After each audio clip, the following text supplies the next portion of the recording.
Bonjour, c'est Pascal Briand et bienvenue sur Passion Patin Vitesse pour cette petite interview à Montréal.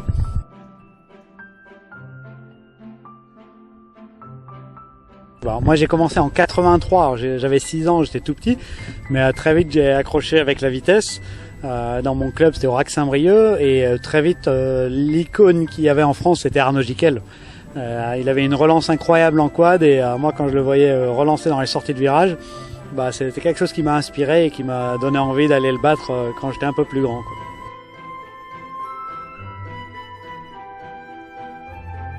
Ouais, il y a eu beaucoup de patineurs qui m'ont inspiré, qui m'ont donné des idées. Il y a Derek Parra, un Américain qui avait gagné le marathon en 1994. Il y a Chad Hendricks, forcément, qui avec sa technique de double poussée a un peu révolutionné le roller, forcément. Après, voilà, j'ai essayé de m'inspirer de beaucoup de patineurs différents, avec des styles différents. Ippolito Sanfratello, un Italien qui a aussi fait de la grande piste. Quand il était en roller sur le 500 mètres et le 1000 mètres, c'était vraiment d'une finesse technique exceptionnelle et il allait à une vitesse, en vitesse max, il était incroyable. Donc ça, c'est des patineurs qui m'ont marqué.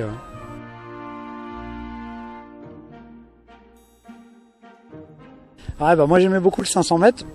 J'étais physiologiquement, je pense, un coureur de 500 mètres, mais j'ai jamais vraiment, jamais vraiment limité à une distance. J'ai aussi à un moment eu le record du monde du 300 mètres, j'ai aussi fait du 1000 mètres, j'ai aussi fait des médailles sur des 20 km élimination ou sur des marathons.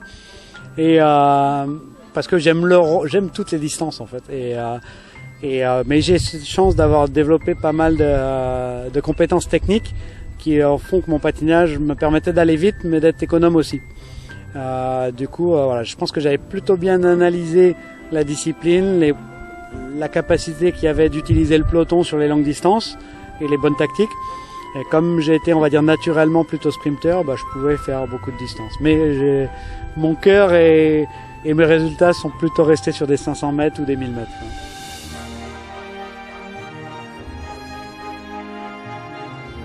J'ai toujours été assez naturellement compétitif. Dès que je jouais avec les copains dans la rue, autour de chez moi, j'aimais bien gagner. Mais je n'étais pas non plus un compétiteur fou en roller. Je n'étais pas forcément dans les meilleurs quand j'étais jeune.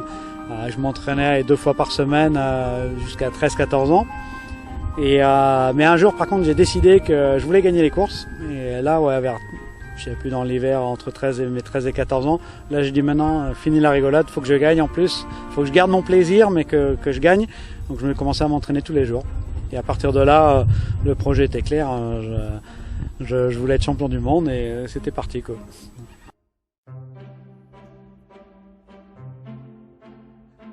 La glace, en fait, je suis allé sur la glace parce que je voulais faire les Jeux. J'avais cette idée. J'ai toujours attendu que le roller devienne olympique. Donc, t'attends au bout de 20 ans, au bout d'un moment que t'es en fin de carrière et que t'as 30 ans et que tu dis c'est pas mon sport, il va pas passer. Donc, il fallait prendre un raccourci. Donc, j'ai juste cherché le sport le plus proche du mien pour aller au jeu. Et donc, c'était le patinage de vitesse grande piste.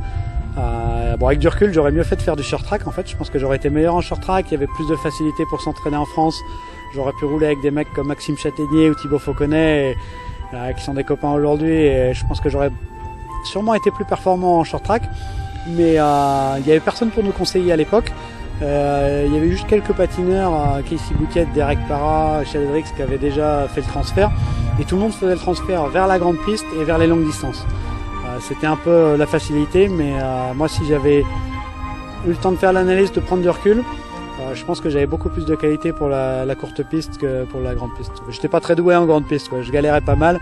Autant j'avais un super feeling et un peu la magie technique sur le roller, autant quand je suis monté sur la glace, je me débrouillais bien, mais je voyais que j'avais pas la magie, quoi. Quand je voyais des mecs comme Sven Kramer ou d'autres patineurs, quand ils posent leurs pieds, quand ils poussent, il se passait autre chose que ce que moi je faisais.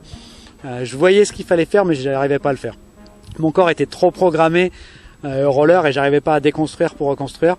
Donc j'ai fait de mon mieux, j'ai réussi à faire les Jeux, donc c'était quand même un des objectifs. J'aurais bien voulu faire une médaille, mais voilà, j'avais pas le calibre pour faire une médaille dans un sport comme la grande piste, quoi. J'avais gagné presque toutes les courses en roller aussi, et au bout d'un moment, on est passionné, on adore, mais il y a quand même un petit ennui qui s'installe, ou un besoin de challenge. Et ça, on le retrouve dans beaucoup de sportifs. Hein. Michael Jordan, à un moment, ça a fait pareil avec le basket. Il a voulu essayer autre chose. Voilà, on voit beaucoup de sportifs qui, à un moment, on veut se donner des challenges quand ils ont un peu fait le tour de tous les challenges qu'il y a dans leur discipline. Donc on prend des décisions un peu folles, un peu décalées. Et moi c'était ça, de dire allez, faut que je fasse quelque chose avec ces Jeux Olympiques. Ça me tournait dans la tête. J'avais envie que mon sport soit olympique en priorité. Donc on faisait tout pour développer notre sport, pour partager cette passion, pour le rendre olympique et qu'on gagne cette espèce de respect. Même si finalement, on sait très bien qu'on n'a pas besoin. Quand on est passionné, tout ce qui touche le patinage, on l'aime, on l'adore et voilà, on l'aime comme ça. Donc c'est pas ça qui fait que ça devient olympique. Mais bon, on se donnait le challenge de vouloir représenter notre sport au mieux pour que ça devienne olympique. Et puis bon, quand on n'a plus le temps, que l'horloge tourne, voilà, il fallait aller sur la grande piste au moins et relever d'autres défis, quoi.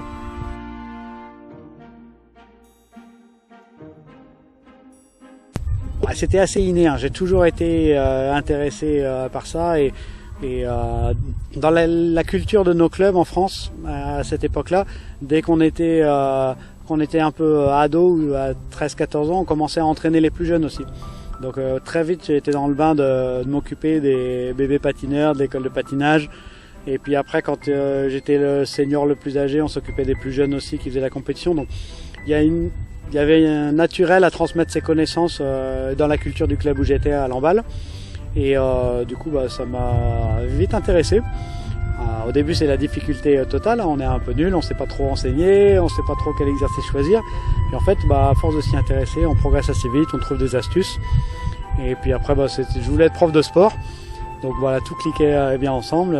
J'ai fait mes études en STAPS pour être prof de sport et aujourd'hui je suis prof de sport. Donc voilà, j'ai la passion pour enseigner, j'ai la passion pour bien analyser la technique, trouver des astuces pédagogiques pour essayer de donner un maximum de plaisir sur les patins et d'aider les gens à aller un peu plus vite aussi.